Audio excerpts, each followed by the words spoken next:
Hi, I'm Mike Ryan. We're having a series of updates on some turquoise from other countries.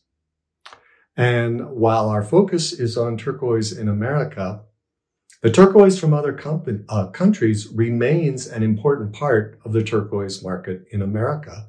And a lot of that is due to the fact that turquoise production in this country is very low. There's just not a lot being produced except for the one instance at Kingman.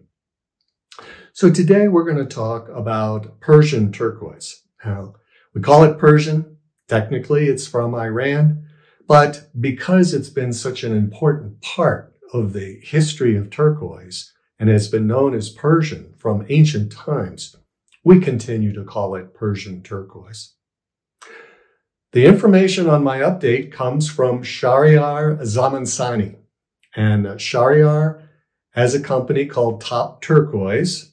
And I'd encourage you to take a look at his website. It's top-turquoise.com. And he's a very reputable dealer. I have dealt with him for several years. And he's a very nice man as well.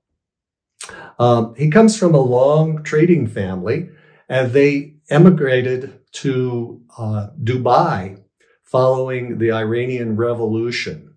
It just wasn't a very safe place for them to be. And Shahryar's wife came from a family of turquoise traders based in Mashhad.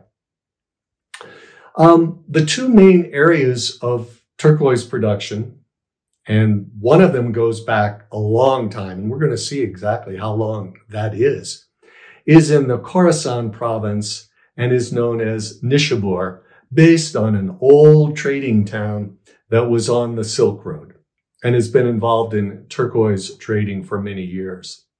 The major towns are the Madan village, which is a little village right by the mine.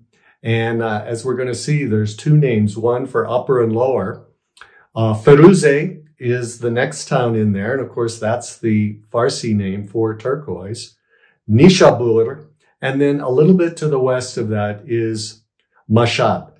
And Mashhad is really where they have the largest turquoise market. And as Shahryar says, you go there and there'll be just many turquoise cutters and traders and people involved in the turquoise trade. So that's the one major area. The second one is in Kerman province, where there's a large copper mine, and they're mining turquoise there. The Nishabur annual production is estimated at about 40,000 kilos. At Kerman, a little less than that, about 35,000 kilograms per year. And most of that is sold to the Gulf states and East Asia. So while it's a pretty large production, we're not getting a lot of that here. Shahryar says there's some real challenges to doing business in Iran. One, there's huge levels of corruption. So there's such inefficiencies in the marketplace. It's difficult to do business. And the other thing is inflation. He was saying he's trying to source turquoise so he can stabilize it and bring it and export it to the United States. But he can't be certain because he goes to buy it and he gets all his prices set up and distribution. And then he goes back to get some more and the price is doubled or tripled. So very uncertain times in Iran now with regard to turquoise production. I'd like to read for you from two articles I have. One is from the internet here. And I want to mention here it's the legendary Persian turquoise from wondermondo.com. And they mentioned the old names. And this was also from Pogue as well. The Angustari, which is the highest quality with the rich blue color. Barakane, which is a lower quality and has matrix in it. And then the lowest grade, which is Arabi. There are also Arabic names associated with that. For the clear sky blue, it's called Ajami, and that's an Arabic word for clear.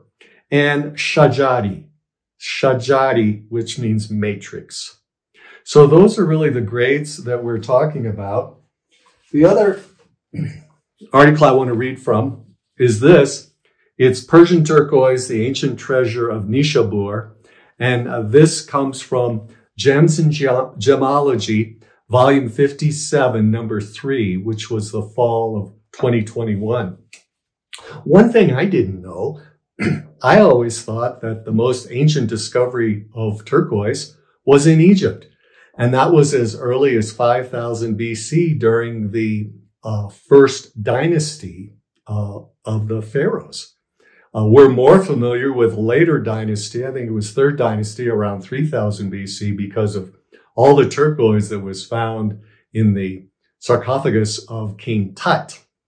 Well, it turns out, as I'm going to read here, archaeological discoveries from the De-Luran Plain in western Iran indicate that turquoise was first utilized around 7000 BCE. The quantity of turquoise artifacts discovered in burial sites suggests the importance of this mineral in this ancient civilization's traditions. Now, that western part of Iran is at least 900 miles or so from Nishabur. So we can also speculate that there was an active trade going on in turquoise in those ancient prehistoric cultures.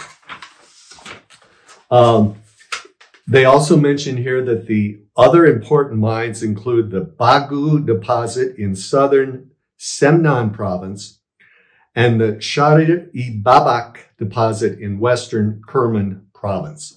And I had mentioned that earlier about Kerman turquoise. We're going to see some examples of that in a little bit here. I just want to mention here, we talked about the production. This goes on a little bit about the details of the mining operation. So if you have interest of that, I'd recommend you pick up this article. So let's take a look at some of this Persian turquoise. In our first photo, and these are all courtesy of Shahryar, we see some Nishabur rough, dry. Now, as you know, and I've warned people about this before, you got to beware of a spray bottle and the water in turquoise because you can be misled as to how that turquoise is going to look finished. Because there is water in turquoise. When it dries out, the color fades. You add water again and it looks so much brighter and clearer, but you can't be certain that's what it's going to look like when it's finally cut. A lot of that depends on the grade. In any case, here's an example of the Nishabur rough. And then we also see that same turquoise in water and we see it wet. The third photo we have is some high-grade Nishabur that is cut and we see the matrix. We then see in the next photo, we see this highest grade Ajami, the clear, Angustari, I guess they would call it in Farsi, of the clear sky blue Persian turquoise that was the standard for so long. And what we talk about in Turquoise in America Part 1, which that is what the market was looking for. And unfortunately, in the Western United States, you don't find very much like that. The one exception being at Sleeping Beauty Mine, which of course is out of production now. Then we're going to see two photos from the Kerman. The first is some dry rough. And we see here is this has a more of a color that we would associate with the production from copper mines. And we see this sort of lighter blue, a lot of times with pyrite in it, very beautiful turquoise, but much more of that requiring to be stabilized. The Nishabur, they mention in the article that as much as 60% is stabilized. Shahryar says it's much harder than that, doesn't need to be, but there is turquoise being stabilized at Nishabur, much more so out of Kerman.